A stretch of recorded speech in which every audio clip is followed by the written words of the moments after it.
जय हिंद दोस्त। बता दूं कि बिहार आईटीआई का एडमिशन का रिजल्ट आ चुका है। अब बच्चों के मन में ये बहुत सारे सवाल गूंज रहे हैं, जैसे कि काउंसलिंग कब से होगा, काउंसलिंग में क्या प्रोसीजर रखा जाता है, यानी कि काउंसलिंग किस स्टेप से होता है। उसके बाद काउंसलिंग कराने के समय आपको क्या इंपॉर्टेंट डॉक्यूमेंट की जरूरत है। मैं बता दूं कि जैसे ही अगर आप गवर्नमेंट कॉलेज में डॉक्यूमेंट वेरिफिकेशन के समय जाएंगे, अगर आपसे एक भी डॉक्यूमेंट चूक हो जाता है तो वो आपका इफ नॉट बट इनको कुछ भी नहीं सुनते हैं। उनका सीधा है कि आपको मात्र एक दिन का समय दिया जा रहा है, आप अगर डॉक्यूमेंट लेकर आते हैं तो आपका एडमिशन होगा, वरना नहीं होगा। तो इस गलती से बचने के लिए अगर आपको पहले से डॉक्यूमेंट के बारे में पता रहेगा तभी तो आप पूरा डॉक्यूमेंट तैयार कर लेंगे। उसके साथ साथ काउंसलिंग कराते समय कौन कौन सी सावधानियां आपको बरतनी है ताकि आपको किसी तरह के काउंसलिंग में गलती ना हो। और सबसे इंपॉर्टेंट मेन बात कि आप कैसे काउंसलिंग कराएंगे कि आपको गवर्नमेंट कॉलेज मिल जाए। गवर्नमेंट कॉलेज देने के समय आपको क्या क्या चीजें आपको देखनी पड़ती है। उसके साथ साथ लास्ट में मैं ये भी बताऊंगा कि गवर्नमेंट कॉलेज अगर आपको चाहिए तो आप किस तरह से प्रेफरेंस चूज करेंगे कि आपको गवर्नमेंट कॉलेज मिलने की संभावना ज्यादा रहेगी। ठीक है, तो जो भी लोग हमारे चैनल पे पहली बार आए हैं, हमारे चैनल को जरूर सब्सक्राइब करिए। हम इसी तरह का लेटेस्ट वीडियो आपके लिए प्रोवाइड करते हैं। और इसके साथ साथ जैसे ही काउंसलिंग शुरू हो जाएगा, मैं एक सेपरेट वीडियो बनाऊंगा ट्रेड के ऊपर कि आईटीआई में कौन ऐसा ट्रेड है जो कि आपकी सरकारी नौकरी में काम आएगा, कौन ऐसा ट्रेड है जो प्राइवेट नौकरी में आएगा, और कौन ऐसा ट्रेड है जिसमें अगर आप मान लीजिए सरकारी और प्राइवेट नहीं भी जाते हैं तो आप एक खुद का बिजनेस बना करके, खुद की एक अपनी वर्कशॉप खोल के आप अच्छा पैसा कमा सकते हैं, यानी कि अपना लाइफ जीवन यापन कर सकते हैं। तो इसलिए बोलते हैं हमारे चैनल को लास्ट सब्सक्राइब करके रखिए और वीडियो पूरा लास्ट तक एक बार जरूर देखिए। देखिए, सबसे पहला बात करते हैं कि काउंसलिंग कब से शुरू होगा।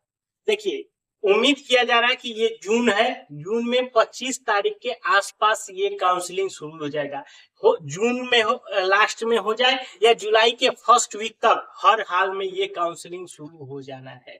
ठीक है, अब बात करते हैं कि काउंसलिंग कैसे होता है। देखिए, काउंसलिंग का प्रोसेस है, सबसे पहले आपको रजिस्ट्रेशन करना होता है। रजिस्ट्रेशन करने के लिए आपको रोल नंबर और डेट ऑफ बर्थ, दो चीजों की जरूरत होती है।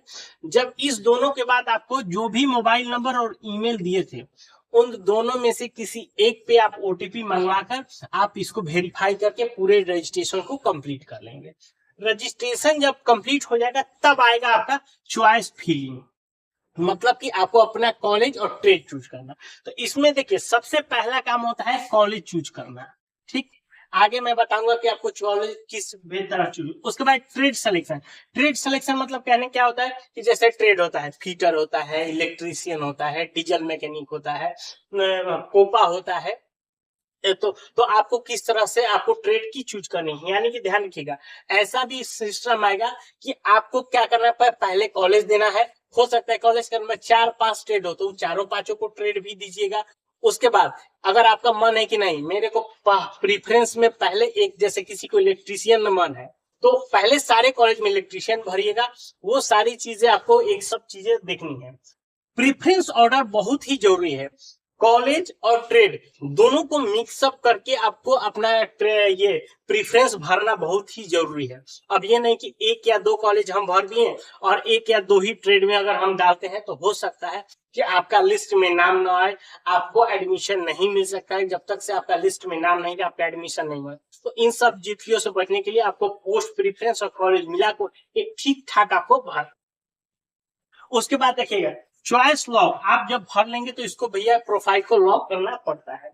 उसके बाद आपका लिस्ट जारी किया जाएगा कि आपको फर्स्ट लिस्ट हो, सेकंड लिस्ट हो, थर्ड लिस्ट हो, स्पॉट राउंड हो, इस तरह से लिस्ट। तो जिस भी लिस्ट में आपका नाम आएगा उसके बाद आपको अपना डॉक्यूमेंट को वेरीफाई कराना है। डॉक्यूमेंट का लिस्ट मैं आगे बताऊंगा, वो बहुत ध्यान से समझ लीजिएगा। डॉक्यूमेंट वेरीफाई में अगर एक भी डॉक्यूमेंट आपके पास नहीं रहेगा तो भैया गवर्नमेंट कॉलेज में ये चीजें आपका नहीं सुना जाता है कि आपका ये कॉलेज नहीं है, मैं इस कागज को बाद में जमा कर दूंगा, ये सारी चीजें नहीं सुनी जाती है।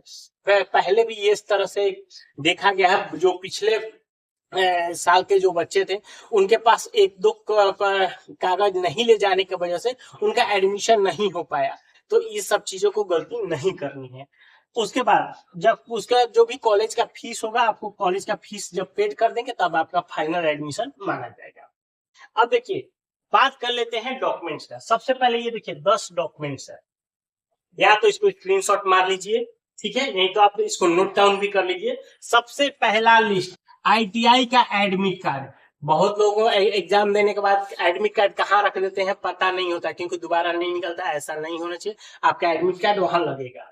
दूसरा आपका रैंक कार्ड। रैंक कार्ड तो अभी जो निकला हुआ है आपका कितना रैंक है वो चीज, एक रैंक कार्ड वो हो गया।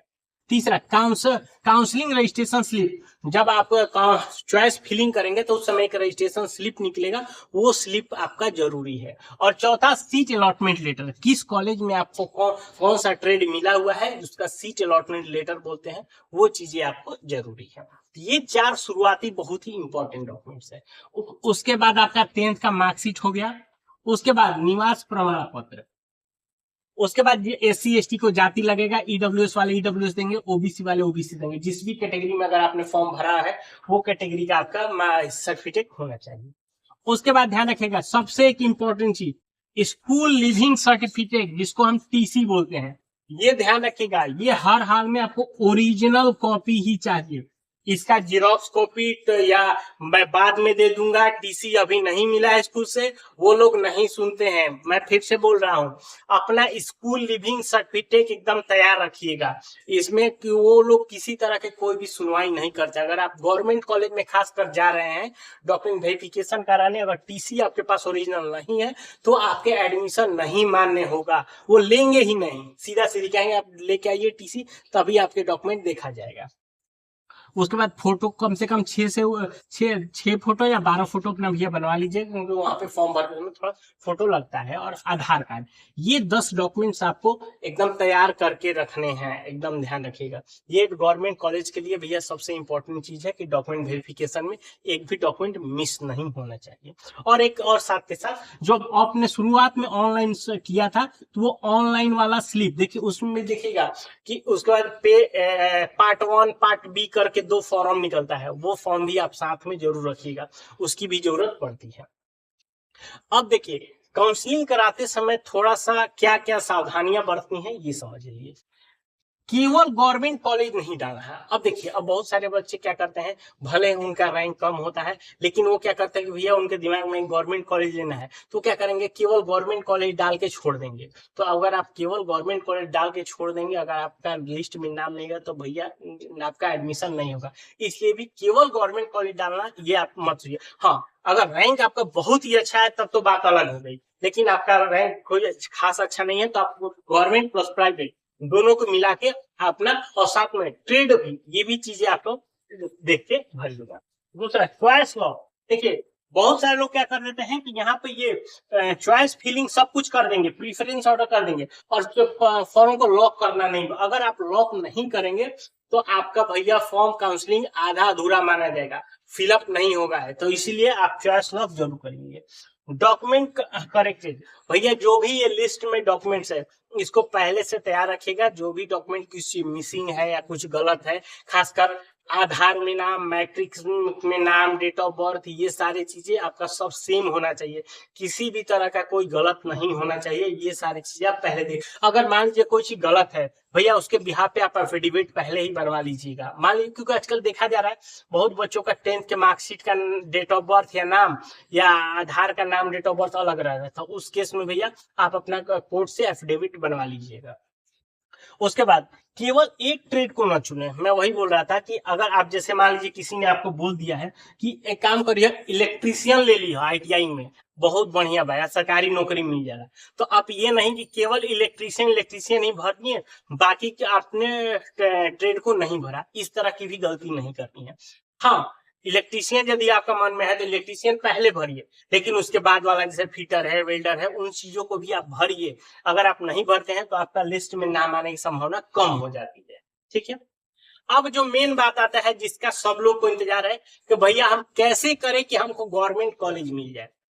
तो भैया देखिए, गवर्नमेंट कॉलेज आपको लेने के लिए 4 मेन क्राइटेरिया से देखना पड़ता है। सबसे पहला गुड रैंकिंग, यानी कि आपकी अच्छी रैंकिंग। अब अच्छी रैंकिंग कहने का मतलब ये ना कि ज्यादा रैंक, मान लीजिए 4000 जिसका रैंक है तो वो अच्छा रैंक नहीं, मतलब रैंक जितना कम है, मान लीजिए जिसका 100 रैंक है, ठीक है, तो वो अच्छा है। जितना कम रैंक है उसको अच्छा रैंक माना जाता है। तो जितना आपका कम रैंक है, रैंक अगर आपका अच्छा है तो आपको गवर्नमेंट कॉलेज मिलने की संभावनाएं बढ़ जाएगी। ये एकदम सबसे पहला बात है। दूसरा कैटेगरी रैंक। अब देखिए, आईटीआई में बहुत सब सीटों को कैटेगरी वाइज है। जनरल कैटेगरी का रैंक अलग है, उसका कट ऑफ मार्क अलग जाएगा। ईडब्ल्यूएस का अलग होगा, एससी एसटी का अलग होगा। तो आपका कैटेगरी रैंक भी क्या है उसके ऊपर भी आपको गवर्नमेंट कॉलेज मिलने का ये है, क्योंकि हर एक गवर्नमेंट कॉलेज में कैटेगरी वाइज भी सीट बटी रखी है। तो ये भी हो गया। दूसरा ट्रेड प्रीफरेंस। देखिए, कुछ ऐसा ट्रेड है जिसका बहुत ही ज्यादा आपका डिमांड रहता है, सब बच्चे यही पढ़ते हैं। जैसे पहला हो गया इलेक्ट्रीशियन हो गया, फिटर हो गया, डीजल मैकेनिक हो गया, कोपा हो गया, कंप्यूटर ऑपरेटर प्रोग्रामिंग असिस्टेंट। ये जैसे इसको आईटी से रिलेटेड बोलते हैं, ये कंप्यूटर से रिलेटेड एक नया ट्रेड निकला हुआ है, जिसका भी अभी हाल फिलहाल में ट्रेड की बहुत ही अच्छी डिमांड है। इसलिए डिमांड है भैया, डिजिटल इंडिया बढ़ता जा रहा है, तो भैया कंप्यूटराइज से रिलेटेड, आईटी से रिलेटेड काम से बढ़ते जा रहे हैं, तो इसलिए इस ट्रेड का भी काम बढ़ता है। उसके बाद इलेक्ट्रॉनिक मैकेनिक। तो ये अगर ट्रेड्स है, यदि तो इसके साथ साथ आप कुछ अदर ट्रेड का भी ध्यान रखिएगा। अगर ये ट्रेडों पे भैया ये कंपटीशन ज्यादा रहता है। उसके बाद चौथा है कॉलेज प्रिफरेंस। देखिए, बिहार में कुछ आईटीआई जो कॉलेज है बहुत ही टॉप कॉलेज है, जैसे पटना गया हो गया, मुजफ्फरपुर हो गया, भागलपुर हो गया। ये जो कॉलेजेस हैं यहाँ के टॉप है, तो सभी बच्चा चाहता है कि हमें वहां का कॉलेज मिले। तो अब ये नहीं कि आप केवल आपका रैंक थोड़ा सा कम है लेकिन आप केवल उसी को प्रीफर कर रहे हैं, तो भैया थोड़ा सा ये चीजों से बचना है। हाँ, अगर आपको पोस्ट प्रेफरेंस करना है तो आपको ये पहले समझिए कि पहला आप जब, क्योंकि इसमें ये नहीं है कि आपको मात्र 10 कॉलेज ही देना है या 10 ट्रेड ही देना है, ये बाउंडेशन नहीं होता है। इसीलिए आप पूरा एकदम देख के पहले कोशिश करिए कि आपको टॉप गवर्नमेंटेड कॉलेज आपको भरना है। टॉप गवर्नमेंट कॉलेज के अंदर आपको ट्रेड भरने हैं, ठीक। तो top government college plus trades, ये सारी चीजें आपको भरने हैं। उसके बाद आइए डिस्ट्रिक्ट वाइज गवर्नमेंट कॉलेज। हर एक जिले में एक गवर्नमेंट कॉलेज है, तो आप उसको भी प्रीफर में रखिए। उसके बाद उस गवर्नमेंट कॉलेज में भी कौन सा ट्रेड का अच्छा खासा है, तो उस चीज पे भी आप, जैसे डीजल मैकेनिक हो गया अच्छा है, इलेक्ट्रीशियन हो गया, फिटर हो गया, वेल्डर हो गया, अकॉर्डिंग टू मतलब आप एक बार अभी कुछ दिन बाद एक लिस्ट भी जारी होगा कि किस कॉलेज में किस ट्रेड में कितनी कितनी सीटें हैं। उस एक बार लिस्ट को डाउनलोड करके एक बार आप अच्छे से देख लीजिए कि किस गवर्नमेंट कॉलेज में कितनी लिस्टें कितने ट्रेड है। उसके बाद आप बाकी के अदर प्रेफरेंस भी जरूर भरिए।